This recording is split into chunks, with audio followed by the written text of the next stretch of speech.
اللہ عز و جل اس کلپ میں سورہ آراف کی آیت نمبر 13 سے 15 تک کی تلاوت، ترجمہ اور تفسیر قرآن صراط الجنان سنیں گے۔ بسم اللہ الرحمن الرحیم۔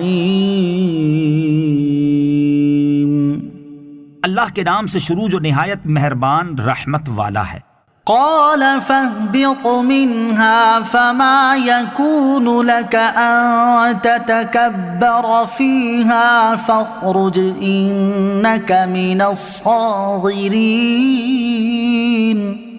ترجمہ، اللہ نے فرمایا تو یہاں سے اتر جا، پس تیرے لیے جائز نہیں کہ تو اس مقام میں تکبر کرے، نکل جا، بے شک تو ذلت والوں میں سے ہے۔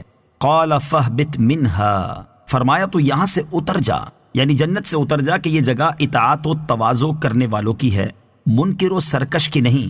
اس سے معلوم ہوا کہ جنت پہلے سے موجود ہے، یہ بھی معلوم ہوا کہ جنت اوپر ہے، زمین کے نیچے نہیں، کیونکہ اترنا اوپر سے ہوتا ہے۔ انک من الصاغرین، بے شک تو ذلت والوں میں سے ہے، کہ انسان تیری مذمت کرے گا اور ہر زبان تجھ پر لعنت کرے گی، اور یہی تکبر والے کا انجام ہے۔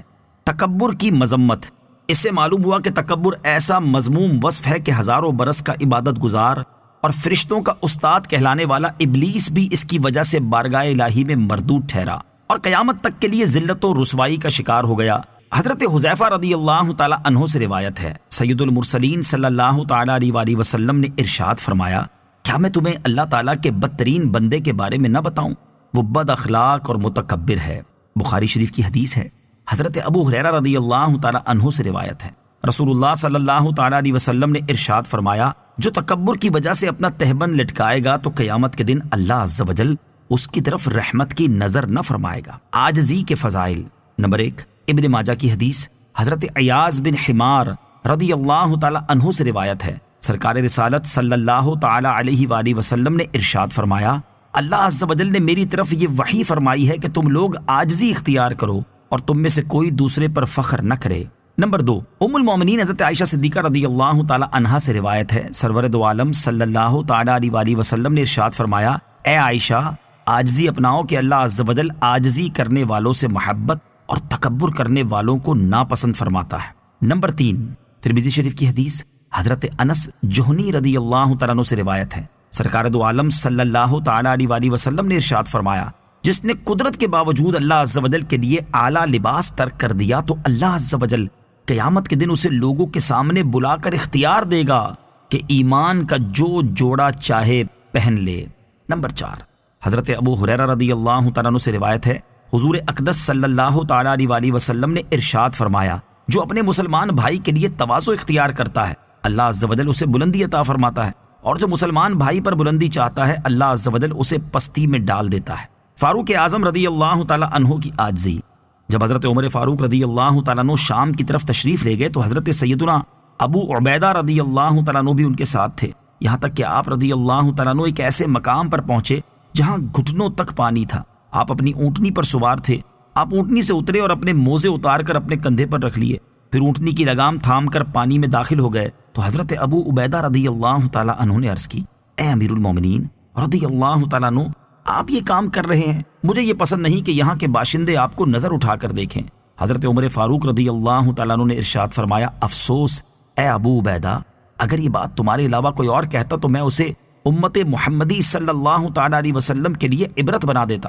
ہم ایک بے سور و سامان قوم تھے، پھر اللہ تعالیٰ نے ہمیں اسلام کے ذریعے عزت عطا فرمائی۔